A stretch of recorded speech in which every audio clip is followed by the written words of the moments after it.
As we continue to discuss arm pump, I showed you in the last video the scraping device.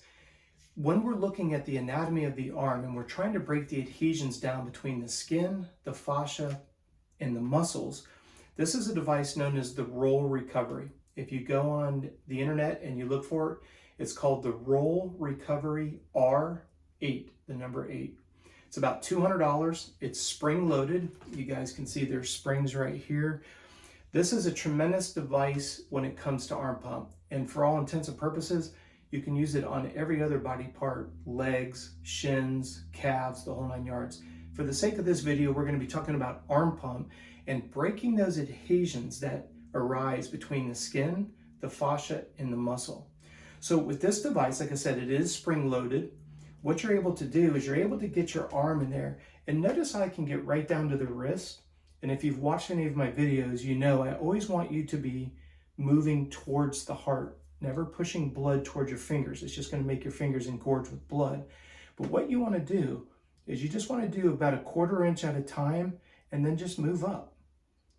Now you guys can see from the video, I'm getting the top of my arm, I'm getting the bottom.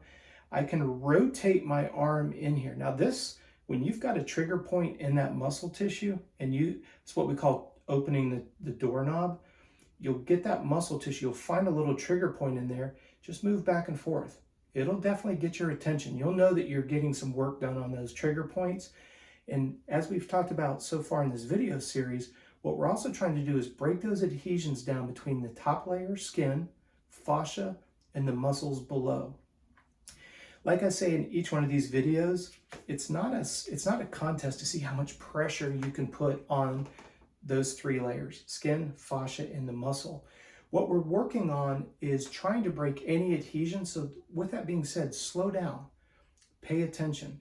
See if you have a nagging area that's consistently giving you fits. So for example, if I'm just using a hypothetical here, if I'm massaging and I just find right here towards the top of my elbow, because think about it, every time you grip, look at how that muscle just constantly, and I don't even have handlebars in my hands.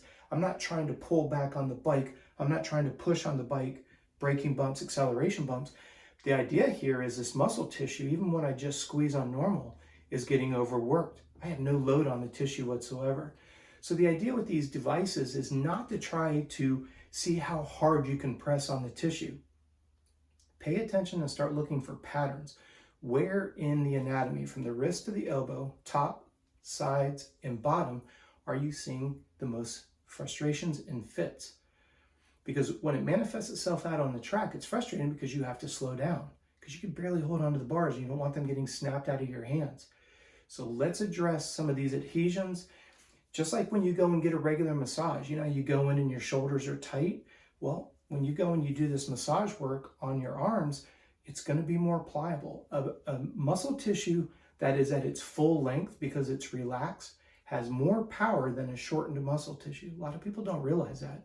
So doing this soft tissue work on your forearms is going to improve the strength and the endurance of your arms by removing the stress in the belly of the tissue. So I just want to show you a second device that we use specifically for arm pump. If you have any questions about this device or what I'm talking about in this series, please leave me a DM below or feel free to contact me. contact@coachrob.com. And as always, thank you so much for watching these videos.